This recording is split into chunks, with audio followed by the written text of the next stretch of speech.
ತಂತ್ರಜ್ಞಾನ ನಮ್ಮ ಸಿನಿಮಾನ ಕೊಲೆ ಮಾಡ್ತಾರೆ. ಏನು ಎಲ್ಲ ನಿಮಗೆ ಪಿಕ್ಚರ್ ರಿಲೀಸ್ ಆದಂತ ಕೇವಲ 2-3 ಗಂಟೆಗಳಲ್ಲಿ ತಗೊಂಡೋಗ್ಬಿಟ್ಟು ನಿಮ್ಗೆ ಆನ್ಲೈನ್ ಅಲ್ಲೇ ಬಿಡುವಂತ ಕಾರ್ಯಕ್ರಮಗಳು ಮಾಡ್ತಾ ಇದ್ದಾರೆ. ನಾವು ಪೈರಸಿ ಮಾಡ್ತಿದ್ದಾರೆ, ಅದನ್ನ ನಾನು ಹೌಸಲ್ಲಿ ಮಾತಾಡಿ ಅಶ್ವಿನ್ ಅವರಿಗೆ ಒಪ್ಪಿಸಿ ಇಲ್ಲಿ ಬಂದು ಸುಮ್ಮನೆ ಬಾಯಿ ಮಾತು ಹಾಕ್ಬಾರ್ದು ಅಂತ ಹೇಳಿ ಮಾಡಿದಂತ ಒಂದು ಇಬ್ಬರನ್ನ ಹಿಡಿದಾಗ ಪಾಪ ಇವನಪ್ಪ ಬಂದಿದ್ದ ನನ್ನ ಜೊತೆ, ಇವನ್ ಜೊತೆ ಯಾರೋ ಇನ್ನೊಂದಿಬ್ರು ಬಂದಿದ್ರು. ಇಂಡಸ್ಟ್ರಿ ನಲ್ಲಿ ಒಬ್ರು ಬರ್ಲಿಲ್ವಲ್ರಿ, ಏನ್ ನನಗೋಸ್ಕರ ಮಾಡಿದೆ ನಾನು ಕೆಲಸನ, ಒಬ್ರು ಬರ್ಲಿಲ್ಲ. ಅವಾಗ ನಾನು ಅನ್ಕೊಂಡೆ ನಿಮ್ ಹಣೆ ಬರವೇ ಎಷ್ಟು, ನಾನೇನ್ ಮಾಡಕ್ಕಾಗ್ತದೆ, ಏನು ಮಾಡಕ್ಕಾಗಲ್ಲ. ಆದ್ರೂ ನಾವು ನಿಲ್ಸೋಲ್ಲ.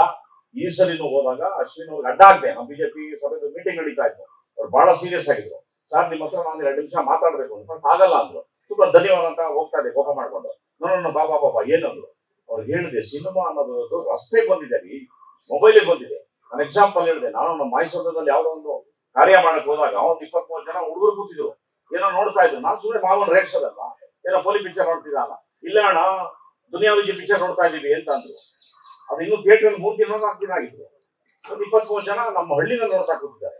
ಉಗಿದೆ ಅವರಿಗೆ ನಾನು ಎಂತ ದರಿದ್ರ ಮಕ್ಕಳು, ಯಾಕೋ ಈ ತರ ಮಾಡ್ತೀರಿ, ಇವೆಲ್ಲ ಮಾಡೋದು ತಪ್ಪಲ್ವೇನೋ, ಯಾರೋ ನಿರ್ಮಾಪಕರು ಕೊಲೆ ಮಾಡ್ತಿದ್ರಿ ನೀವೆಲ್ಲ. ಅಣ್ಣ ನಾವೇನ್ ಮಾಡೋಣ, ಮೊಬೈಲ್ ಬಂದ್ರೆ ನಾವು ನೋಡ್ಕೊಂತೀವಿ. ನೀವು ನಂಬಲ್ಲ, ನಾನೇನ್ ಜಾಸ್ತಿ ಇಲ್ಲ, ಒಂದು 5-6 ಸಾವಿರ ಖರ್ಚು ಮಾಡಿ ಯಾಕೆ ಬರುತ್ತೆ ಸಿನಿಮಾ, ಎಲ್ಲಿಂದ ಬರುತ್ತೆ, ಹೆಂಗ್ ಅಪ್ಲೋಡ್ ಮಾಡ್ತಾರೆ,